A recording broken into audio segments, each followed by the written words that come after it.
Good evening to all of you, and thank you for joining us for this 13 Plus FastCast. I'm Mary Coleman. And I'm Dan Mars. Let's get you caught up on some of today's headlines. Pima County is on pace to match last year's record number of fentanyl overdose deaths. And that's according to the numbers from the county. Those latest numbers. Our Bud Foster looked into what's going on and has the very latest for you tonight. Fentanyl is cheap.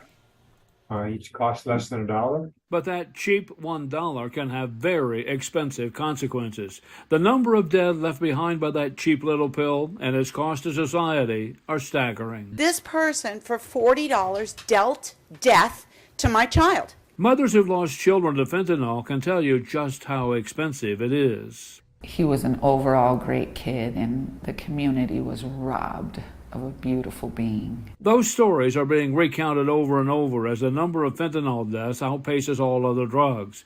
It reached a peak 3 years ago and has stayed basically the same since here in Pima County.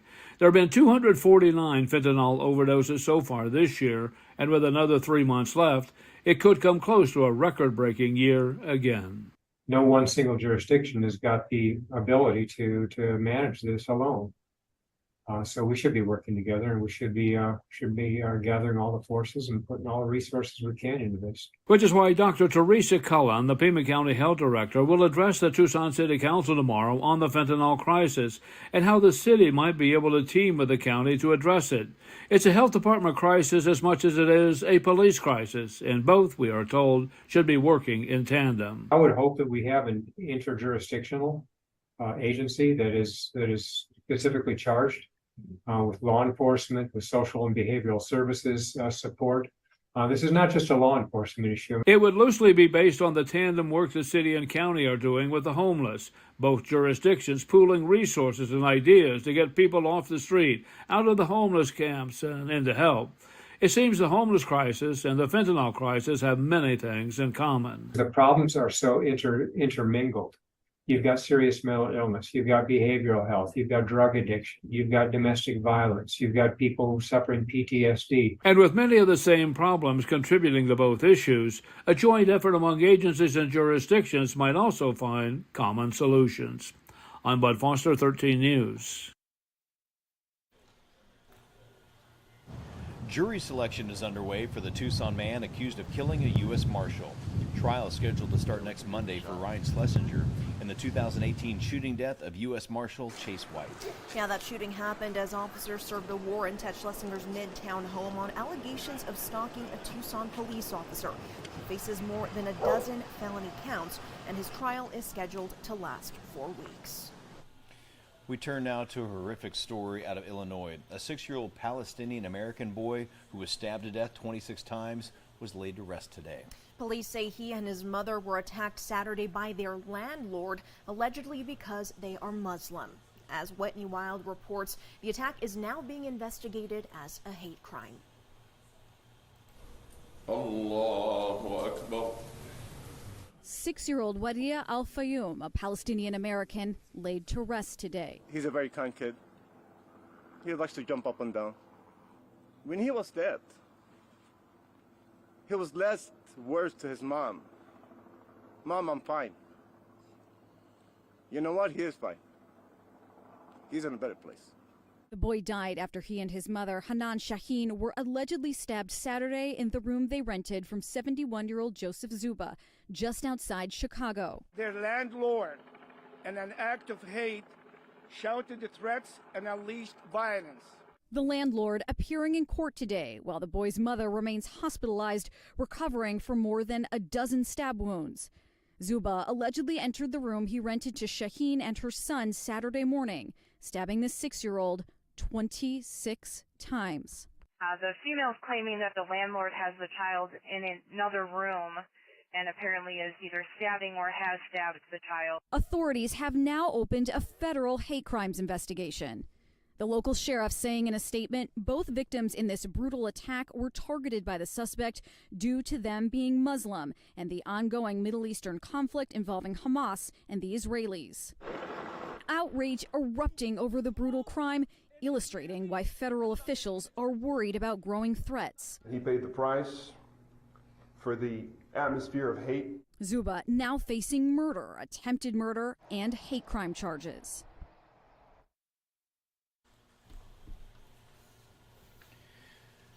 The price of the COVID-19 medication Paxlovid is likely to rise next year. This comes as the United States continues to transition out of the emergency phase of the pandemic. That has some doctors concerned it will become less accessible. Yeah, the antiviral drug will move from being available free to everyone through government purchases to a more traditional commercial marketplace for most patients at the end of this year. That's according to the Department of Health and Human Services and drug maker Pfizer. Now, the new price, the cost before insurance, hasn't been set, but it is expected to be higher than the already $530 per course price paid by the government. Changes are coming to school book fairs after several states passed laws limiting discussions of race and gender in schools. Scholastic announced its fairs will now have a separate section for books covering race, gender, and sexuality. Those titles will be in the Share Every Story, Celebrate Every Voice catalog. That catalog features 64 titles and lets schools choose which books to include and exclude. Schools in all 50 states have ordered books from the catalog.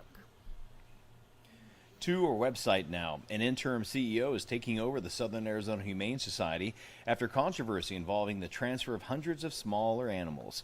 Beth Morrison will take the job effective next Monday. The society says she has 25 years of nonprofit leadership experience. And earlier this month, you may remember the society fired previous CEO Steve Farley and one other executive resigned. This was after questions came up regarding the transfer of more than 300 small animals from the San Diego Humane Society. Those animals allegedly went to a private group in Maricopa County, which was not a licensed rescue. Well, an unusual candidate is running for mayor of Anchorage, Alaska. His campaign manager says that he has the right disposition for the job. And he's a good boy, at least we hear. David Allgood introduces us to Miko, the Alaskan Malamute mix. Richard Ziggy Ziegler is a fixture here in downtown Anchorage where he lives and creates. Now this is a little bit of what I do back here. All these murals that you see back in here. But it's his latest endeavor. Oh, I love my candidate because I know he loves me. Well, that's important in any relationship. So, campaign manager for mayor wannabe? Politics has become kind of a dog-eat-dog kind of thing, and maybe not a bad idea. No, maybe it's a good idea. When it goes up and down the street, everybody wants to take pictures of him. Yeah, you can get a picture of him. So you're behind the scenes? I'm behind the scenes, yeah, well, like good. the campaign manager. Good. Is it? So is your candidate likable? Oh, he's lovable. This mayor candidate sounds like a good boy. He's very hairy and has a great disposition. It's amazing. Like I said, he loves to hug. It's amazing. And he loves to give kisses. We need more hugs. Meet Miko, the Malamute mixed canine candidate for mayor of Anchorage. Oh man, I was like, man, he's a little cutie. I like him. He's super fluffy. Just made me want to run up and just pick him up. Aww. Beautiful dog. Yep. I've never seen nothing like it before. So I figured, well, why not run a dog for mayor and for office? That might change things, how people feel. Just look at this pooch politician with dreamy blue eyes that say, can't we all just get along? Who can say no to a fluffy dog? I mean, that kind of, like, both sides got to come together and pet him. Are you running on your stunning good looks? Are you running on your stunning good looks? Is that it? There you go. Okay. My dog's running for mayor. I'm his campaign manager. Miko for mayor! And Roger here got a kick out of Miko and thinks today's politicians are full of... Politicians do what the dogs usually do in their backyard. Poop emoji. I would say yes. So in a town where dogs and the Iditarod rule, Miko might just be the right write-in candidate for right now. He's got my vote. And I'm supposed to be impartial, but he's so huggable. He's got my vote now.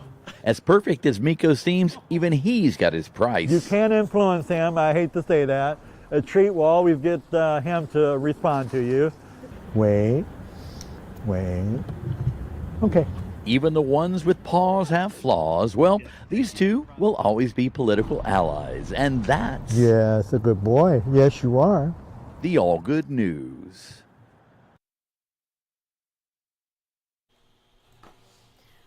Okay, my only concern, Mary, yes? is the votes that you could buy with just some dog treats. Hey, well, whatever it takes. That's how it is with, regular politicians, right? So why not? Miko for mayor, Dan, you have to vote because you were born in Anchorage, right? I was actually born in Anchorage. My dad was in the Air Force up there when I was born, so yeah. See, maybe you need to register, move back for a little bit so you can register. Too cold. It is too cold, but yeah, Miko for mayor. All the way. Well, we will leave you with a live look outside. Can you believe, Dan, we hit another record peak today? Yeah, we tied the record. Tied it, but it was also the latest day in the year for a 100+ degree day. So yeah, I'll tell you what, summer just does not want to let go. It does not, but you all survived, and we'll just keep our fingers crossed that tomorrow is a little bit cooler. We will see you tonight on 13 News live at 10. Enjoy your evening.